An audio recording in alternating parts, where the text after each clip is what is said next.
మహాగణాధిపతయే నమః. ఓం గురుభ్యో నమః. ఓం శ్రీమాత్రే నమః. ప్రేక్షకులకి మనం ఈరోజు వార ఫలితాల్లో 15వ తేదీ నుంచి 21వ తేదీ వరకు ఉన్నటువంటి గ్రహస్థితి ఏ విధంగా ఉంది, తద్వారా మనం ఈ వారం ఏ విషయాలు చక్కటి ఫలితాలు ఇవ్వనున్నాయి, ఏ విషయాల పట్ల జాగ్రత్తగా ఉండాలి అనేటువంటి అంశాలు చెప్తుంది నేనైనప్పటికీ కూడా చెప్పేస్తుంది సాక్షాత్ లలిత అమ్మవారిగా భావిస్తూ, ముందుగా గ్రహస్థితి కనుక చూసుకున్నట్లయితే చంద్రుడు ఈ వారం మొత్తము కూడా చూసుకున్నట్లయితే మనకి మకర రాశి నుంచి మేషరాశి వరకు సంచరిస్తాడు. అంటే 15వ తేదీ మకరంలోని, 16, 17 తేదీ కుంభంలోని, 18, 19 తేదీలు మనకి దాదాపుగా అంటే మీనము, మేషము ఇట్లా సంచరిస్తూ ఉంటాడు. అయితే ఇక్కడ మిగతా గ్రహాలు కనుక చూసుకున్నట్లయితే మీనంలో శని, కుంభంలో రాహువు, మేషంలో శుక్రుడు, అదేవిధంగా 3 గ్రహాలు రవి, గురు, బుధ గ్రహాలు ఉంటూ గురు మౌఢ్యమి నడుస్తూ ఉంది ప్రస్తుతం. సో మౌఢ్యం వల్ల కూడా కొన్ని జాగ్రత్తలు తీసుకోవాల్సిన పరిస్థితి ఉంది. అదేవిధంగా మీకు సింహంలో కుజుడు, కేతువు కలిసి ఉన్నారు. ఈ యొక్క గ్రహాల యొక్క కలయిక మూలంగా ఒక్కొక్క లగ్నము తెలియనటువంటి వారు రాశి నుంచి చూసుకోవచ్చు. తులాలగ్నము, తులారాశి, తులవారి కనుక చూసుకున్నట్లయితే ఇక్కడ లాభంలో 2 పాపగ్రహాలు మంచిదే, భాగ్యస్థానంలో గురువు ఉండడం కూడా మంచిది, బుధుడు ఉండడం కూడా మంచిది. కాకపోతే భాగ్యంలో రవి ఉన్నాడు, ఆ గురువుని కాస్త కంబస్ట్ చేసుకున్నాడు. దీనివల్ల ఏమిటంటే పెద్ద మొత్త ధనానికి గురువు కారకుడు 9వ స్థానంలో ఉండేటువంటి గ్రహం కూడా దాన్నే సూచిస్తూ ఉంటుంది. అందులో ముఖ్యంగా ఈ 3, 6 అధిపతి అయినటువంటి గురువు కంబస్ట్ అయినందుకు ఎవరికైనా పెద్ద మొత్తంలో ధనాన్ని ఇచ్చే విషయంలో, పెద్ద మొత్తంలో ఏదైనా ధనాన్ని ట్రాన్స్ఫర్ చేసే విషయంలో మీరు అప్పుగా ఇస్తున్నటువంటి అంశాలలో కాస్త జాగ్రత్త వహించండి. ఎందుకంటే ఇక్కడ ప్రధానంగా ఇందులో మీ యొక్క జీవిత భాగస్వామికి సంబంధించిన వ్యక్తులై ఉంటారు, లేకపోతే మీ కుటుంబీకులకు తెలిసిన వ్యక్తులై ఉంటారు. అలాంటి వారికి పెద్ద మొత్తంలో మీరు అప్పు రూపంలో ఇచ్చేటువంటి అంశంలో ప్రాపర్గా డాక్యుమెంటేషన్ చేసుకోవడము, అప్పు తీసుకుంటున్నారని రాసుకోవడము, చెక్స్ రూపంలో ఇవ్వడము, ఒక వ్యాలిడ్గా ఉండేటువంటి కొన్ని రాసుకొని పెట్టుకోండి. ఎంతగానో ఏదో చేయబదులు ఇచ్చేసి ఇట్లాంటి తప్పులు మాత్రం చేయకండి. ఎందుకంటే ఇవాళ రేపు లోకం బాలేదు. అలాగే లాభస్థానంలో కుజకేతులు ఉన్నందుకు వ్యాపార సంబంధించిన విషయంలో, వ్యాపార లావాదేవీల విషయంలో కొంచెం జాగ్రత్తగా ఉండాలి. కాకపోతే పాపగ్రహాలు లాభస్థానంలో ఉండడం మంచిదే, అందులో ఎటువంటి సందేహం లేదు. కాకపోతే ఇక్కడ మీ యొక్క సహోదరులకి ఉన్నత విద్యల కోసం దూర ప్రాంతానికి వెళ్ళి విద్యా సంబంధించిన విషయంలో కొద్దిపాటి స్ట్రెస్ ఉన్నప్పటికీ అవి సక్సెస్ కూడా అవుతాయి. కొన్ని అపోహలు, నిర్ణయాలు, పంచమ స్థానంలో రాహు ఉన్నందుకు సినిమా ఫీల్డ్ వాళ్ళకి మంచిదే. కాకపోతే కొన్నిసార్లు ఏమవుతుందంటే పంచమ రాహువు తెలియని కొన్ని భయాల్ని ఏదో అయిపోతుంది అనేటువంటి దాన్ని ఇస్తుంది. అలాంటి వారు కాస్త దుర్గా ఆరాధన, ప్రధానంగా మీకు పంచమంలో సంవత్సరంన్నర పాటు అక్కడ రాహు ఉంటాడు కాబట్టి కాళిక ఆరాధనతో పాటు దుర్గా ఆరాధన కూడా చేయండి, అన్ని విధాలా బాగుంటుంది. అదేవిధంగా వివాహ సంబంధాలు కుదరడం జరుగుతూ ఉంటుంది. కాకపోతే కొన్ని విషయాల్లో వివాహ నిర్ణయాలకు సంబంధించిన విషయంలో కొంచెం దూరం సంబంధాలు కుదరడం ఇటువంటివి బలంగా చూపిస్తున్నాయి. ఇక మీరు వ్యాపారాల్లో మంచి అభివృద్ధి యోగం అయితే ఉంది, అందులో ఎటువంటి సందేహం లేదు. కాకపోతే కొంత స్ట్రెస్, ఎందుకంటే లాభస్థానంలో కుజకేతువులు ఉన్నందుకు.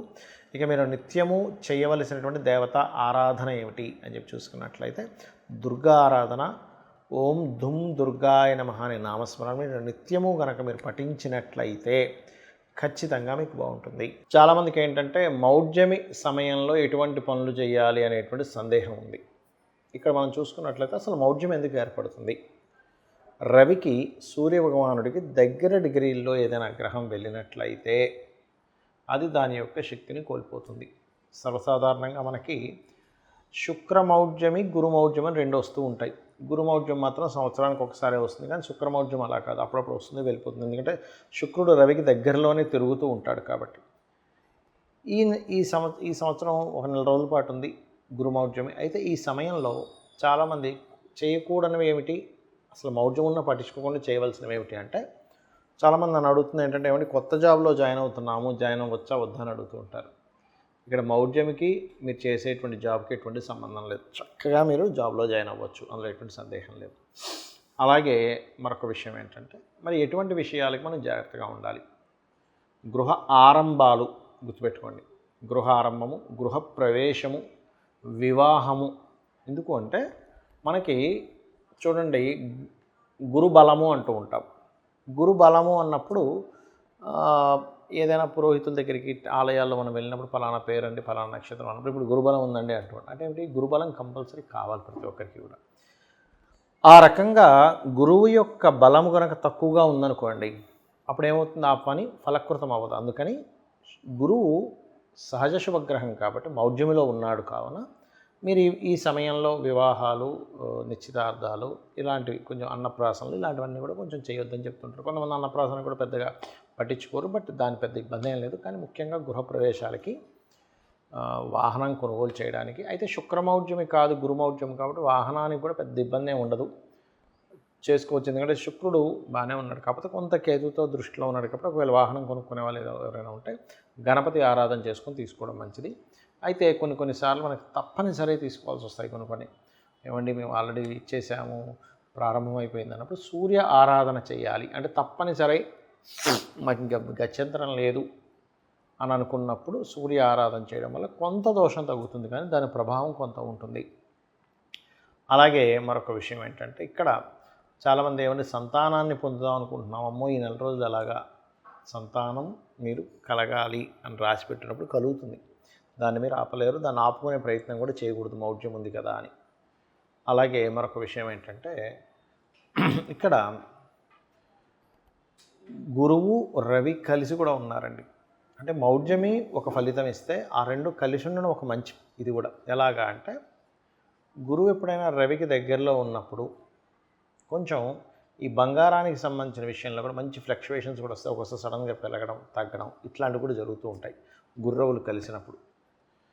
అదేవిధంగా మరొక విషయం ఏంటంటే, ఎవరికైనా సరే ఇప్పుడు దశమ స్థానం రవి అంటే ఇప్పుడు మనకి మిథున లగ్నం అయింది, లేదా కన్యా లగ్నం అయింది, వాళ్ళకి దశమ స్థానం రవి గురువులు ఉన్నటువంటి స్థితి ఉంది. కాబట్టి ఏమిటి, ఈ కాంబినేషన్ ఎప్పుడైతే అక్కడ ఉందో అది ఇచ్చే రిజల్ట్ ముఖ్యంగా గవర్నమెంట్ రిలేటెడ్ వాటికి యోగిస్తుంది. మరి గురువు కంబస్ట్లో ఉన్నాడు కదండి, అంటే గురువు కంబస్ట్లో ఉన్నందుకు అది వేరు. అంటే ఇక్కడ ఏమిటి, మీ పర్సనల్ చార్ట్లో లగ్నం ఏమిటి, ధనస్థానం ఏమిటి, మీ ప్రయత్నాల స్థానం ఏమిటి, మీ యొక్క ప్రాపర్టీ స్థానం ఎలా ఉంది, మీ విద్యాస్థానం ఎలా ఉంది, 4వ భావాన్ని బట్టి మీ సంతాన స్థానం ఎలా ఉంది. అదేవిధంగా కొంతమంది అడుగుతున్నారు, ఏమంటే మౌఢ్యం ఉంది కదా, ఇప్పుడు ఐవీఎఫ్లు ఐయుఏ లాంటివి చేయించుకోవచ్చా అని. ఐవీఎఫ్ లాంటివి మాత్రం కొంచెం పక్కకు పెట్టండి, ఎందుకంటే గురు బలం తక్కువగా ఉంది కాబట్టి. బట్ మిగిలినవి చేసుకోవచ్చు. కొన్నిసార్లు ఇప్పుడే బాగుందంటారు డాక్టర్లు, బలం ఉంది, అలాంటప్పుడు మీరు ఇలాంటివి చూసుకోకండి, ముందుకు కానిచ్చేసేయండి. అలాగే మరొక విషయం ఏంటంటే, ఇక్కడ ఎప్పుడు కూడా మన పూర్వజన్మ కర్మ మీద ఆధారపడి ఉంటుంది. అంటే 6వ స్థానం ఎలా ఉంది, 6వ స్థానం బలహీనంగా ఉందా బలంగా ఉందా అనేటువంటిది కూడా చూసుకోవాలి. దాన్ని బట్టి మీ పూర్వజన్మ కర్మలు 6వ స్థానంలో ఉండేటువంటి గ్రహాలకి దానం ఇవ్వడము ఇవి ఎక్కువగా చేస్తూ ఉండాలి. అదేవిధంగా 7వ స్థానం, చాలామంది ఏమిటంటే వివాహ సమయం ఎప్పుడుందో చూసుకోకుండా సమయం లేని సమయంలో వివాహాలు చేసుకుంటూ ఉంటారు. కాబట్టి వివాహ సమయం పరిపూర్ణంగా ఎప్పుడుంది ఏమిటి అనేటువంటిది మీరు పూర్తిగా తెలుసుకొని అడుగు వేయాలి. అలాగే మరొక విషయం ఏంటంటే, ఇక్కడ ఈ ఉద్యోగము, వ్యాపారము ఇవన్నీ కూడా మీ దశమ స్థానము లాభస్థానాలు బట్టే ఉంటాయి. కానీ ఏదో ఏలినాటి శని వచ్చింది కాబట్టి నాకు ఇబ్బంది అవుతుంది, కాలసర్ప యోగంలో ఉంది కాబట్టి నాకు ఎందుకు పనికిరాకుండా పోతున్నానేమో అనేటువంటి అపోహల్లో బ్రతకకండి. ముఖ్యంగా మీ యొక్క ప్లానటరీ పొజిషన్స్ ఎలా ఉన్నాయి, మీ అధిపతి ఎవరు, మీరు ధనం సంపాదించలేకపోతున్నారంటే మీ ధనాధిపతి ఎవరు, అలా చూసుకోండి. మీకు ఏ గ్రహం అయింది, అది పాపకత్తెరలో ఉందా శుభకత్తెరలో ఉందా, ఎక్కువ అప్పులు అవుతున్నాయంటే ఎందుకు అవుతున్నాయి, లాజికల్గా ఫస్ట్ ఆలోచించి దాని తర్వాత ఓం అపర్ణాయ నమః మంత్రం చేసుకోవచ్చు. లేదా ఉద్యోగం రావట్లేదు, ఓం శ్రీమాత శ్రీ మహారాజ్ని శ్రీమత్ సింహాసనేశ్వరి నమః చేసుకోవచ్చు. లేదా ఓం మాణిక్య మకుటాకార జానుద్వయ విరాజితాయై నమః అనే నామస్మరణ చేసుకోవచ్చు. ఇలా మనకి తెలుసో తెలియకో అజ్ఞానంలో ఏదైనా కర్మల్లో మనం పూర్వజన్మల నుంచి తెచ్చుకున్నా కూడా అమ్మవారి ఆరాధన అనేటువంటిది మనల్ని పూర్తిగా ఉన్న కర్మల నుంచి బయటపడేస్తుంది. చాలామంది నన్ను అడుగుతున్న ఇంకొక విషయం ఏమిటంటే, అది ఏమంటే చాలా కష్టాల్లో ఉన్నాం, ఒకవైపు బిజినెస్ మొత్తం డౌన్ అయిపోయింది, ఉన్న ఉద్యోగం పోయింది, ఆరోగ్యం దెబ్బతిన్నది, లేకపోతే చాలామంది చూడండి అసలు చాలా మంచి వాళ్ళు ఉంటారు లైఫ్లో, అంత మంచిగా అంత పర్ఫెక్ట్గా ఉన్న వాళ్ళు కూడా ఇలా అయిపోయింది ఏంటని బాధపడుతూ ఉంటారు. అటువంటి వారు చాలామంది నాకు మెసేజ్లు పెడుతున్న దానివల్ల నేను మీకు ఈరోజు ఈ విషయం చెప్తున్నా. ఏమిటది, దానికి ఏం చేయాలి అంటే సింపుల్గా ఏం లేదు, ఒక దీక్షలా తీసుకోండి. ఒక 40 రోజుల పాటు, ఇప్పుడు అయ్యప్ప స్వామి దీక్ష, లేకపోతే సుబ్రహ్మణ్యేశ్వర స్వామి దీక్ష, ఇలా రకరకాల అమ్మవారి దీక్షలు ఉంటాయి. అలా ఒక దీక్షలాగా 40 రోజుల పాటు, 41 రోజులు ఉన్నా పర్లేదు, ఆ 41 రోజులు కూడా అమ్మవారి యొక్క లలితా సహస్రనామాన్ని ఉదయం సాయంత్రం చేయండి. ఈ దీక్షలో ప్రధానంగా నియమం ఏమిటి అంటే నేల మీద నిద్రపోవడము, అదేవిధంగా నిత్యము ఉదయం సాయంత్రం దీపారాధన చేసి లలితా సహస్రనామాలు చదువుకోవడము, బ్రహ్మచర్యము పాటించడము. మీరు ఉండగలను అనుకుంటే కాస్త టిఫిన్ లాంటివి తీసుకోవడం, ఎక్కువగా విపరీతంగా తినడం కాకుండా, లేదంటే కొంచెం షుగర్ అది ఇది ఉంది అనుకునేటువంటి వారు కాస్త పళ్ళు ఫలాలు కూడా తీసుకోవచ్చు, తప్పేం లేదు. ఇవి గనక చేసినట్లయితే, ఒక దీక్షలో ఎలా చేస్తారో అలా చేసినట్లయి ఆఖరి రోజు దీక్ష అయిపోయిన తర్వాత ఏదైనా అమ్మవారి దుర్గా ఆలయం కావచ్చు, లలిత ఆలయం కానీ వెళ్ళి వచ్చినట్లయితే, దీనిలో ముడుపులేం కట్టక్కర్లేదు, మీ జీవితం ఖచ్చితంగా మారుతుంది. శ్రీమాత్రే నమః.